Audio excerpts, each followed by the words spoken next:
පොඩි ඉල්ලීමක් කරන්න ආවේ හැමෝගෙම සමාජ මාධ්‍ය භාවිතා කරන TikTok, YouTube, Facebook, Instagram.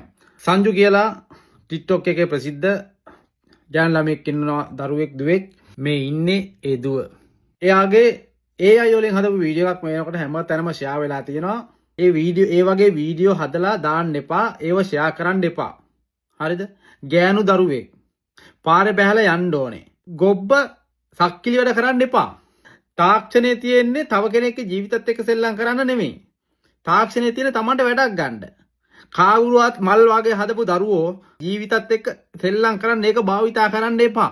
අනිකරම සුනකයොක්ට ජාතක යුද්ධයුන් තමයි මේ වගේ සක්ටි වැඩ කරන්නේ. ඒව කරන්න එපා. දැන් ඔය වීඩියෝ එක හදාපු එක කොල්ලෙක් නම් උඹේ අම්මගේ වීඩියෝ එකක් ඔය විදිහට AI වලින් හදලා දැම්මොත් එම උඹ කැමතිද පුතේ? ඈ? උඹ කැමතිද? ඔය වගේ මිනිහෙක් එක්ක ඉන්න එකක් හදලා දැම්මොත් උඹ කැමතිද?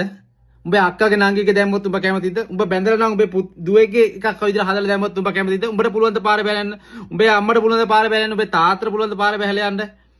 උඹේ ගෙදර ඉන්න අනිත් උන් සමාජයට මුණ දෙන්න කොහමද? ඔය වගේ හදපු වීඩියෝ එක සමාජගත වුණාට පස්සේ උඹේ අම්මා විඳවන බල උඹට ජීවත් වෙන්න පුළුවන්ද? ඒක ගෙදර උන්ගේ තාත්තේ කොහමද? ගෙදර තාත්තේ කොහමද? උඹට තේරෙන්නේ නැද්ද? ඇයි බං උඹලට තව දුවෙක් තව දරුවෙක් තමන්ගේ අම්මා වගේ තමන්ගේ අක්කා වගේ තමන්ගේ නංගි වගේ හිතන්න බැරි? දැන් කවදා හරි කොල්ලෙක් නම් ඕක හදලා දැම්මේ. කවදා හරි දවසක කතාද බෙන්ද දවසක ඌට හම්බෙන ළමයා දුවෙක් වුණොත් එම අර දුවගේ වීඩියෝ එක ලොකු වුණාට පස්සේ බලලම උඹට තාත්තා කෙනෙක් විතර කොහොමද දැනෙන්නේ ඒක? සත්තු වගේ හැදිරෙන්න එපා බං තව කෙනෙක්ගේ ජීවිතත් එක්ක සෙල්ලම් කරලා. හරි?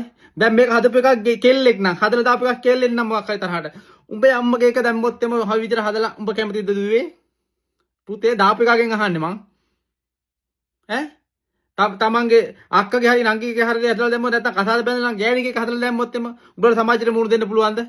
ඇයි බං ඔය වගේ සක්කේ වැඩ කරන්නේ?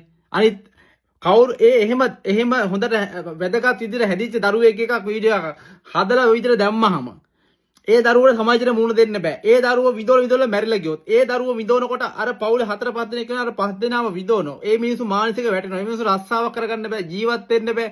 ඒ මිනිස්සුන්ගේ මුළු ජීවිතේම ඉවරයි. මුළු පවුලම ඉවරයි එක දරුවෙක් නිසා. උඹලා එක කරන සක්කිලි වැඩක් නිසා මුළු පවුලක්ම අනාථ වෙනවා, නැති වෙලා යනවා, විනාශ වෙනවා.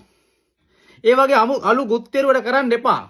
තරහක් තියෙනවා නම් ගහපල්ලා බැනපල්ලා ප්‍රශ්නයක් නැහැ. හැබැයි AI තාක්ෂණය භාවිතා කරලා ඒ ළමයා නිර්වස්ත්‍ර කරලා තව එක බුදියන ඒවා කරන ඒවා ඒ විදිහට හදලා දාන්න එපා. උඹලා දාන්න කලින් හිතහල්ලකෝ උඹගේ අම්මරවක දැම්මොත් උඹගේ අක්කට දැම්මොත් ගෑනට දැම්මොත් උඹේ දරුවෙකුට දැම්මොත් මොකද වෙන්නේ කියලා. එහෙම හිතලා හරි ඕව නවත්තපල්ලා බං. ඔය වගේ සක්කිලට කරන්න එපා. ළමයි තව කෙනෙක්ගේ ජීවිතත් එක්ක සෙල්ලම් කරන්න එපා. හැම දෙමව්පියොම මොන්න දරුවත් හදාන්නේ දුක් ඉඳලා බලාපොරොත්තු තියාගෙන. ඒ දරුවා අවුරුදු 18ක් 20ක් හදුවට පස්සේ ඒ දරුවා මානසික විදෝල මැරෙනකොට දෙමව්පියන්ට බලන් ඉන්න බෑ. තමයි දෙමව්පියෝ දුක් ඉඳලා දරුවා හදන්නේ. නොකා නොබි බඩට නොකා ඇඳුමක් ගන්න නැතුව හැම එකම උඹලා ඔය හදාපේකාගේ අම්මා තාත්තා හැදුවෙත් ඔහොම තමයි. තෝ බරුණත් ඔබේ අම්මා තාත්තෙන් අහලා බලාපියා. ඒක බලලා තව හතර වටේ ෂෙයා කරන ෆලෝවර්ස් හදාගන්න ලයික් ගන්න TikTok එකේ Facebook එකේ උඹලා කැමතිද බං උඹලගේ අම්මගේ එකක් ඔය විදිහට හදලා දාලා ලයික් ෂෙයා ගන්න ෆලෝවර්ස් හදාගන්න views ගන්න ඈ උඹලගේ අම්මගේ එකක් හදලා විදිහට හදලා දාලා උඹලා කැමතිද views ගන්න නෑ නේද නෑනේ උඹගේ අක්කගේ නංගිගේ දරුවෙක්ගේ දුවෙක්ගේ උඹලා කැමතිද නෑනේ ඉතින් ඇයි බං තව දෙමව්පියෝ තව දෙමව්පියෝ හදපු මල් වගේ හදපු දරුවන්ගේ ඒවා හදලා ඔය විදිහට දාලා views ගන්නෙ සක්ටි වැඩ කරන්න එපා. කාරුණික ඉල්ලීමක් කරන්න හැම එකාගේම මේක කවුරු හරි එකෙක්. එහෙම එකක් දාලා තියෙනවා නම් ඒක ඩිලීට් කරපල්ලා. තව කෙනෙකුට යවන්න එපා. කවුරු හරි දාලා තියෙනවා දැක්කෝ රිපෝට් කරපල්ලා. ප්ලීස්. ජීවිතත් එක්ක සෙල්ලම් කරන්න එපා. අම්මා කෙනෙක් මාස 10ක් බඩේ තියන් ඉඳලා මල් වගේ හදලා හතර වටේ ඇවිද බඩර නොකා කුරුල්ල ගස් මල් පෙන්න බත් ටික ගිල්ලවලා තුවාලයක්වත් වෙන්න නොදී වඩාගෙන හදපු දරුවෝ ලොකු මහත් වුණාට පස්සේ රටකට සමාජයට මුණ දෙන්න බැරි විදියට සක්කිලි අමු ගුත්තේරු වැඩ කරන්න එපා බං. උඹලා දෙමව්පියන්ගෙන් හැදිච්ච උන්නේ. උඹලා ඒ වගේ හැදිච්ච උන්නේ. උඹලගේ දෙමව්පියොත් ඒ විදිහට හදලා තියෙන්නේ බං. ඒ ගෙදර ඔක්කොම මලකෙවල් වගේ. ඒ ලරුව ඒ ළමයා එළියට බහින්නේ නැහැ. හරි කන්න බොන්නේ නැහැ.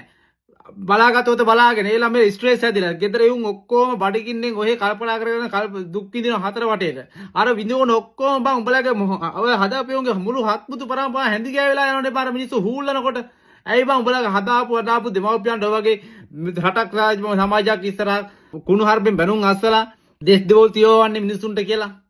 ජීවිතේක වටිනාකම වලට තේරෙන්නේ නැද්ද බං ඔය විදිහට සක්‍රිය වැඩ කරන්නේ?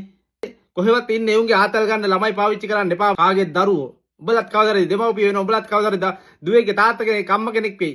එදාට උඹලගේ දරුවට ඔය දේ වුණොත් උඹලා බලන් ඉන්න පුළුවන්ද? මුකුත් ඕනේ නැහැ. උඹලගේ අම්මා ඔය විදිහට අතල දැම්මත් උඹලා කැමතිද? නෑනේ. හරි. දැන් මේක දැම්මට පස්සේ ඒ වීඩියෝ කොහොය හොය දඟලන්න එපා. අපේ උන් කරන්නේ ඇඟිලි දිකලා හඳ පෙන්නුවාම ඇඟිලි දිහා බලන එකනේ. හඳ දිහා බලන්නේ නැහනේ. ඒ වගේ ගොත් අක්කිතුරු වැඩ කරන්නේ නැතුව අර දරුවට සමාජයට මුහුණ දෙන්න පුළුවන් විදිහට ඒ ඔය තියෙන වීඩියෝ දිනනවා ඔය අයින් කළා. තියෙන උන්ට රිපෝට් කරලා තව දරුවකට එහෙම දේවල් නොවෙන්න මේ සමාජ මාධ්‍ය හරියට භාවිතා කරපලා තාක්ෂණ හරියට භාවිතා කරන්න කමක් නැහැ.